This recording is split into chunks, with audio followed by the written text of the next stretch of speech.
The windshield washer jets store their fluid in a tank inside the driver fender on the 1997 to 2001 Jeep Cherokee.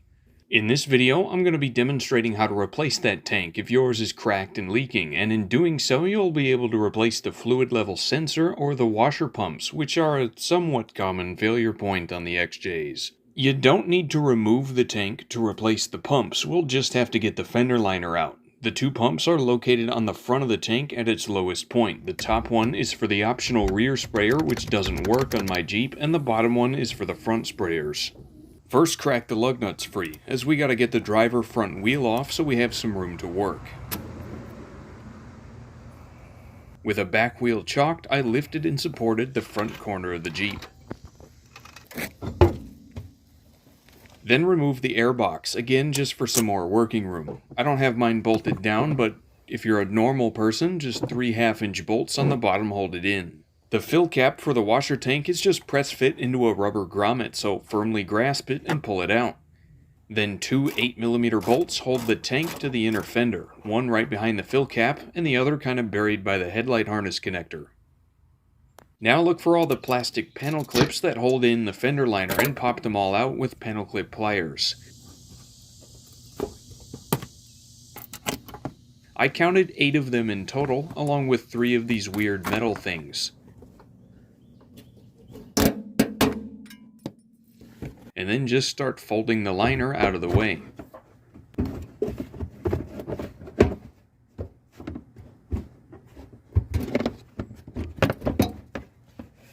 Now from here, with just the front half of this out, you can replace just the pumps, if only those are bad.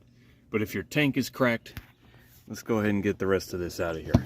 I'm just pushing forward on the top here to unhook it from these studs.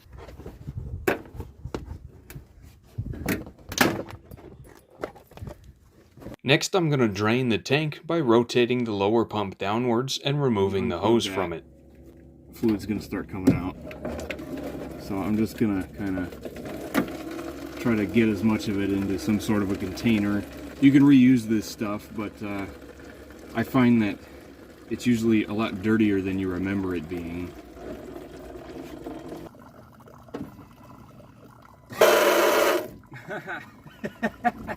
Well, that one still works.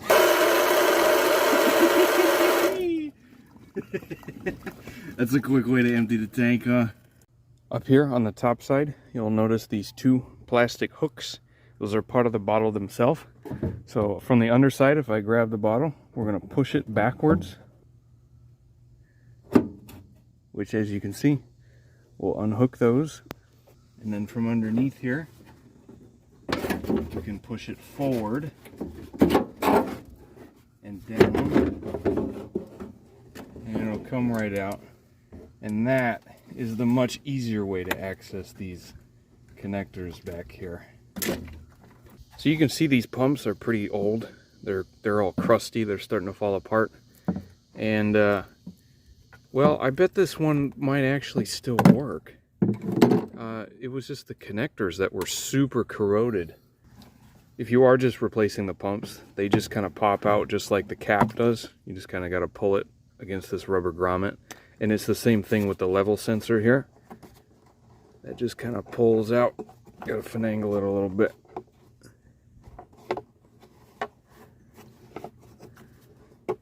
There we go. So this is how that works. This floats. So whenever there's fluid in it, this magnet is not contacting the switch in here. And whenever the fluid level lowers enough, it'll contact the magnet, and that turns on the little dashboard light that says low washer.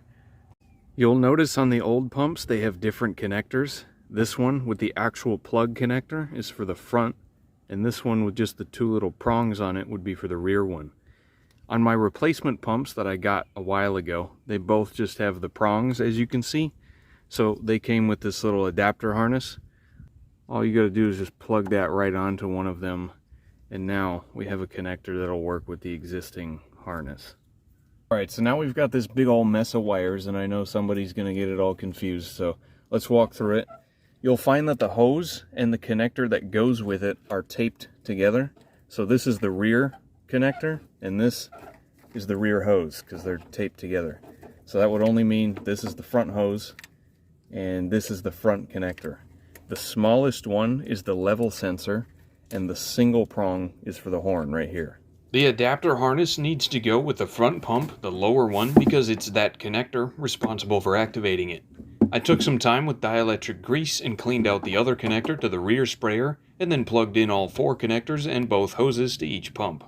Up here, we just got this little metal beam to worry about. So, just move the tank forward enough to hook it around that, and then just slide her back in there. And simply hook the plastic hooks back in their slots. I then bolted down the tank, replacing the existing bolts with sheet metal screws because, you know, honestly, I think screws are a little easier to access here. And then I put the cap back in. Before we assemble the whole fender liner, I'm going to test everything to make sure it all works, because that rear sprayer has never worked in my entire ownership of this Jeep, and therefore probably hasn't worked in over 10 years. I just put some regular old water in it for now. Funny thing, these bolts actually have a torque spec. It's 2.2 foot-pounds. I don't think I've ever heard of a torque wrench that goes that low, but with a little bit of water in it, just make sure nothing's leaking. The front sprayers work, but the rear one still doesn't. It might take a few seconds to push fluid through all that hose. It's probably empty after 10 years, and make sure not to hold the button down for too long and burn up the new pump. But nothing was happening for me. Well, I can definitely hear the pump running, but it isn't actually draining any of the water in here. So maybe that line is clogged somewhere. At the back hatch, I've disconnected the line up here, and there's no water coming out up here.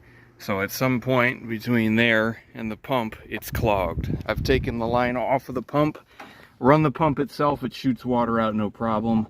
But I tried blowing through this with my mouth and it's completely stopped up somewhere. So I'm gonna go get the water hose and we'll try blowing some compressed water through that. Quick interjection from future Waymid. This check valve is usually not above this trim piece. It's behind this one. So instead of taking off this, you're gonna take off the whole hatch trim piece. And yes, this is a check valve. This only allows fluid to flow one way and not drain back. So that's another thing that could be clogged up, but in my case, that's working fine.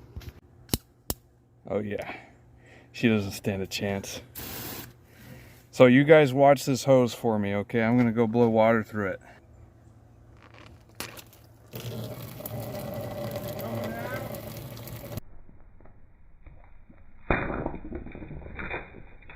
God damn it, my trunk's all wet.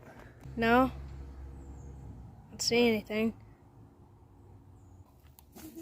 Oh, yeah. Oh gosh, you got me and your phone all wet. Okay, but it's working? Yeah, I mean, it's not coming out the right place, but... Uh-oh. So maybe this bit is clogged then, okay. It works. Okay. Yeah. Nice.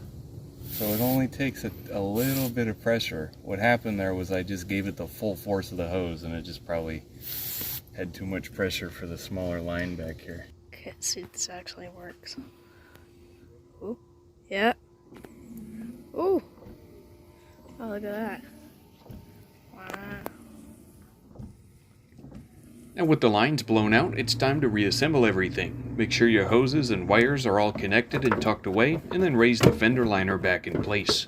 Again, there's 8 panel clips.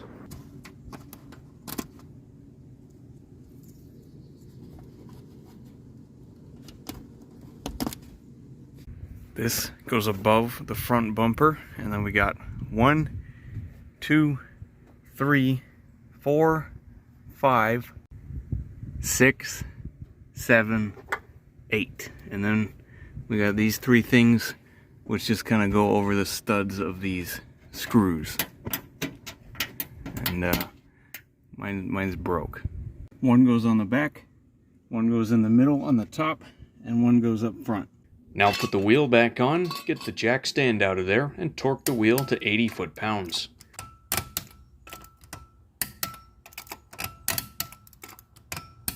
I finally put the airbox back. It's very convenient when the bolts don't exist.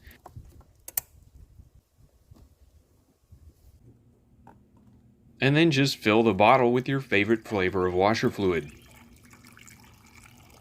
This tank seems to hold right around 1 gallon, and since I still have a bit of regular water in there, it didn't take this whole jug. A little trick Chrisfix taught me is that you can refresh the small text on these caps with a Sharpie.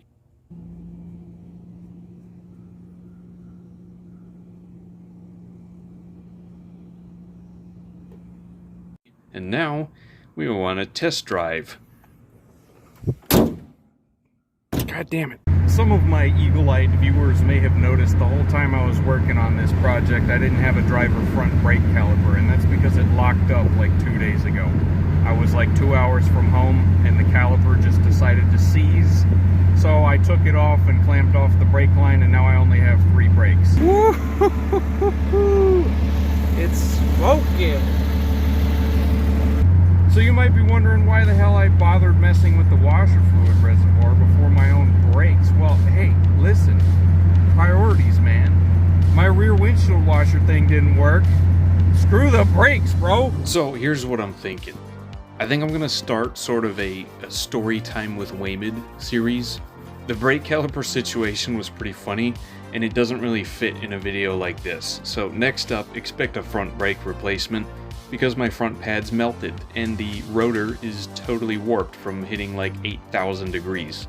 Anyway, thank you all for watching, and if it comes down to the washer pumps or your brakes, I'd probably do the brakes first.